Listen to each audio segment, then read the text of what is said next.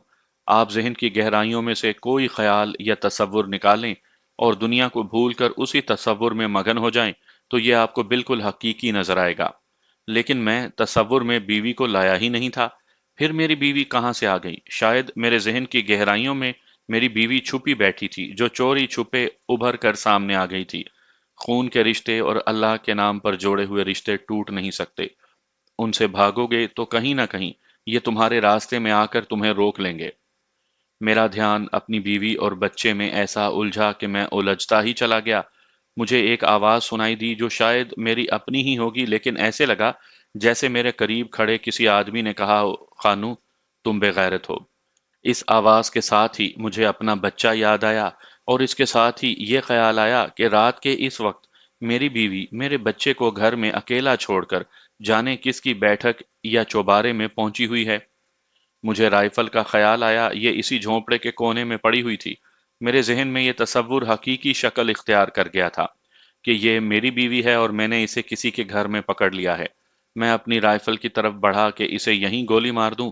میں نے 2 قدم ہی اٹھائے تھے کہ مجھے آواز سنائی دی، خانو، کیا کر رہے ہو؟ میرے قدم رک گئے۔ میں نے دیکھا وہاں اب میری بیوی نہیں تھی۔ نور اٹھ بیٹھی تھی اور اس کے جسم پر کوئی کپڑا نہیں تھا۔ وہ اٹھ کھڑی ہوئی اور آہستہ آہستہ چلتی میرے سامنے آ رکی۔ میرا جسم کانپنے لگا۔ کیا کر رہے ہو؟ نور نے اپنا بازو میرے بازو میں الجھا کر پوچھا۔ تم سوئے نہیں؟ نہیں، میں نے ایسے لہجے میں کہا کہ اس میں شاید غیرت مندی کا غصہ بھی تھا اور میری آواز کچھ کانپ رہی تھی۔ آؤ، نور نے میرا بازو کھینچتے ہوئے کہا۔ میرے پاس بیٹھو۔ میں نے اسے باہر کی طرف کھینچتے ہوئے کہا کہ چلو باہر بیٹھتے ہیں۔ ہم دونوں باہر چبوترے پر جا بیٹھے۔ نور نے بازو پھیلا کر انگڑائی لی جیسے مجھے اپنے بازوؤں میں سمیٹ لے گی۔ اس نے سر میرے کندھے پر پھینک دیا، لیکن میں نے اس کا سر پرے کر دیا۔ میں سرک کر ذرا الگ ہو گیا۔ نور تڑپ کر پرے ہٹی۔ چاندنی میں مجھے صاف نظر آیا کہ اب اس کے چہرے پر ملکہ کا جلال اور روب ہے۔ خانو، نور نے ایسی آواز میں کہا جس میں غصے کی ہلکی سی جھلک بھی تھی، تم مجھ سے کیوں بھاگ رہے ہو؟ میں جانتی ہوں تمہارا اخلاق اور کردار کیا ہے۔ کیا تم مجھ سے نفرت کرتے ہو؟ کیا میں تمہیں اچھی نہیں لگتی، یا کیا تم مجھے اپنے دوست احمد علی کی امانت سمجھتے ہو؟ تم مجھے ایک عورت کیوں نہیں سمجھتے؟ میں سٹ پٹا اٹھا۔ مجھ میں اتنی عقل نہیں تھی کہ میں اسے بتا سکتا کہ اب میرا کردار کیا ہے اور میں کیا محسوس کرتا ہوں، اور میں اسے ایک عورت کیوں نہیں سمجھتا۔ میں نے ہاری ہوئی اور دکھی ہوئی سی آواز میں اسے کہا کہ نور، میں بتا نہیں سکتا کہ میں کیا محسوس کر رہا ہوں۔ میں اتنا جانتا ہوں کہ میں تمہیں ایک انتہائی خوبصورت عورت سمجھے ہوئے بھی عورت نہیں سمجھتا۔ تم ہی کچھ بتاؤ۔ اس نے بڑی لمبی آہ بھری اور بولی، میں کچھ نہیں جانتی۔ کبھی لگتا ہے کہ میرے جسم کو تمہارے جسم کی ضرورت ہے، اور کبھی لگتا ہے کہ میری روح پیاسی ہے اور اس کی پیاس تم بجھا سکتے ہو۔ میں تنہا ہوں خانو۔ کبھی ایسے محسوس ہوتا ہے جیسے ان لوگوں نے مجھ پر اپنا جو کالا جادو چلا لیا تھا، اس جادو نے میرے جذبات کو ایک بوتل میں بند کر دیا ہے، جس طرح سنا کرتے تھے کہ کسی نے ایک جن کو بوتل میں بند کر دیا تھا۔ یہ جن آزاد ہونے کو تڑپ رہا ہے۔ خانو، مجھے اپنے وجود میں داخل کر لو یا میری ذات میں سما جاؤ۔ مجھے اپنے گردا گرد قدموں کی سرسراہٹ سی سنائی دی۔ میں نے بدک کر ادھر ادھر دیکھا۔ نور نے کہا، یہ میرے محافظ ہیں، جب میں باہر ہوتی ہوں تو یہ میری حفاظت کے لیے ارد گرد کھڑے ہو جاتے ہیں۔ یہ سن کر مجھے اطمینان ہوا کہ اب نور کا جسم جو جذبات کی گرمی سے تپ رہا تھا میرے قریب نہیں آ سکے گا۔ مجھے 2 محافظ 20-25 گز دور درختوں کے ساتھ لگے کھڑے نظر آ رہے تھے۔ میں نے اس ہوائی جہاز کی بات شروع کر دی جسے میں نے گرایا تھا۔ میں نے نور سے کہا کہ اب کسی بھی وقت فوج کا حملہ ہوگا، صبح ہوتے ہی نیچے چلے جانا چاہیے، تاکہ میں ہر طرف گھات لگانے کا بندوبست کر سکوں۔ نور، میں نے اسے اونگتے ہوئے دیکھ کر کہا، رات گزر گئی ہے، تم اپنے جھونپڑے میں چلی جاؤ۔ اس نے انگڑائی لی اور اٹھی۔ میں تیزی سے اٹھا اور اپنے جھونپڑے میں چلا گیا۔ میں فرش پر گرنے کے انداز سے لیٹ گیا۔ کچھ دیر خیالوں اور تصوروں نے مجھے پریشان کیا، پھر میری آنکھ لگ گئی۔